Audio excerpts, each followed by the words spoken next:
وزیر اعظم شہباز شریف نے تربیلا ڈیم کے سپل وے آپریشن سے ممکنہ طغیانی کے خدشے کا اظہار کرتے ہوئے خبردار کیا ہے کہ دریائے سندھ کے زیریں اضلاع میں سیلابی صورتحال پیدا ہو سکتی ہے۔ انہوں نے متعلقہ اداروں کو ہدایت کی ہے کہ خطرے والے علاقوں کے عوام کو بروقت آگاہ کیا جائے اور پیشگی حفاظتی اقدامات یقینی بنائے جائیں۔ وزیر اعظم نے این ڈی ایم میں ریسکیو اداروں اور ضلعی انتظامیہ کو حالیہ بارشوں کے تناظر میں ہمہ وقت چوکس رہنے کی ہدایت دی ہے۔ ادھر پنجاب میں ممکنہ سیلابی صورتحال کے پیش نظر وزیر اعلیٰ مریم نواز نے اٹک اور ڈیرہ غازی خان میں متعلقہ اداروں کو ہائی الرٹ کر دیا ہے۔ انہوں نے زور دیا ہے کہ طغیانی سے بچاؤ کے لیے تمام دستیاب وسائل استعمال کیے جائیں اور نشیبی علاقوں سے لوگوں کو محفوظ مقامات پر منتقلی فوری اور مؤثر انداز میں مکمل کی جائے۔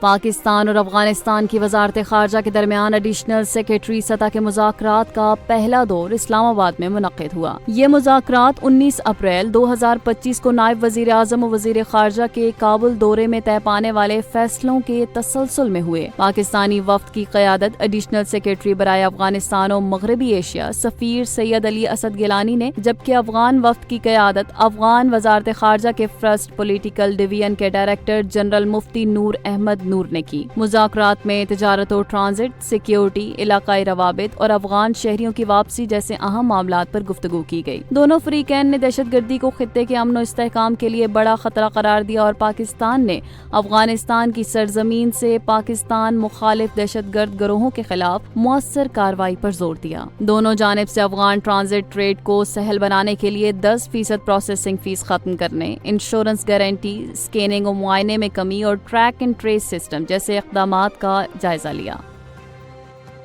وزیر اعظم محمد شہباز شریف نے اماراتی ٹیلی کمیونیکیشن کمپنی اتصالات گروپ کو پاکستانی معیشت کے مختلف شعبوں میں مزید سرمایہ کاری کی دعوت دی ہے۔ وزیر اعظم نے کہا کہ ملک میں کاروبار دوست ماحول اور سرمایہ کاری کے مواقع فراہم کرنا حکومت کی اولین ترجیحات میں شامل ہے۔ وزیر اعظم سے اتصالات گروپ کے سی ای او حاتم دوئیدار کی قیادت میں 5 رکنی وفد نے ملاقات کی، جس میں 2 طرفہ تعلقات، سرمایہ کاری کے مواقع اور تعاون پر بات چیت کی گئی۔ وزیر اعظم نے کہا کہ پاکستان اور متحدہ عرب امارات کے تعلقات ثقافت، بھائی چارے اور مذہبی اقتدار پر مبنی ہیں اور اماراتی کمپنیاں طویل عرصے سے پاکستان میں سرمایہ کاری کر رہی ہیں۔ سی ای او حاتم دوئیدار نے حکومتی سرمایہ دوست پالیسیوں کو سراہتے ہوئے کہا کہ اتصالات گروپ پاکستان میں 19 سال سے کام کر رہا ہے اور مزید سرمایہ کاری کے خواہاں ہیں۔ ان کی کمپنی میں 10,000 سے زائد پاکستانی ملازمین کام کر رہے ہیں۔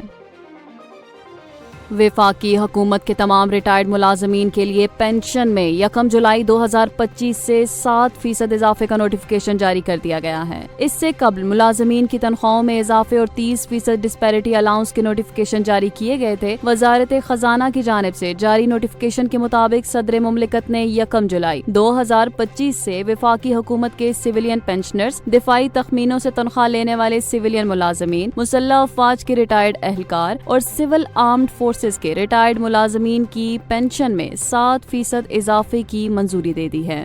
نوٹیفکیشن کے مطابق پینشن میں 7% اضافہ ان تمام پینشنرز پر بھی لاگو ہوگا جو 1 جولائی 2025 یا اس کے بعد ریٹائرڈ ہوں گے۔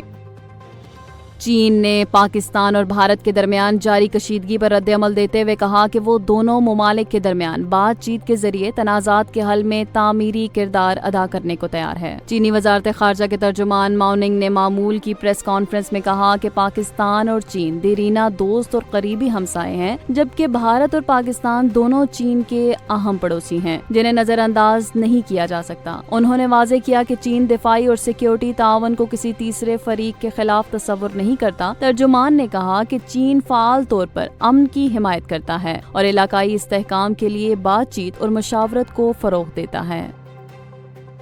وزیر اعلیٰ پنجاب مریم نواز کی زیر صدارت لاہور میں اعلیٰ سطحی اجلاس منعقد ہوا، جس میں صوبے کے سرکاری اسپتالوں کی صورتحال کا تفصیلی جائزہ لیا گیا۔ وزیر اعلیٰ نے 2 روز کے اندر تمام اسپتالوں میں ریڈ اور بلیو کوڈ ایمرجنسی سسٹم نافذ کرنے کا حکم دیا تاکہ ہنگامی حالات میں فوری اور منظم رد عمل ممکن بنایا جا سکے۔ اجلاس میں C M health vigilance squad کے قیام کا اصولی فیصلہ کیا گیا جو اسپتالوں کی کارکردگی اور سہولیات کی مانیٹرنگ کرے گا۔ وزیر اعلیٰ نے دوران نے ڈیوٹی نرسز اور پیرامیڈیکل سٹاف کے موبائل فون کے استعمال پر پابندی عائد کرتے ہوئے رابطے کے لیے پیجر سسٹم نافذ کرنے کی ہدایات جاری کر دی ہیں۔ مریم نواز نے ہر ٹیچنگ اور ڈسٹرکٹ اسپتال میں وینٹیلیٹرز کی دستیابی یقینی بنانے کا حکم دیا اور کہا کہ ہارٹ کنسلٹنٹس اور سرجنز ہفتے میں 2 بار ڈسٹرکٹ اسپتالوں میں مریضوں کو چیک کریں گے۔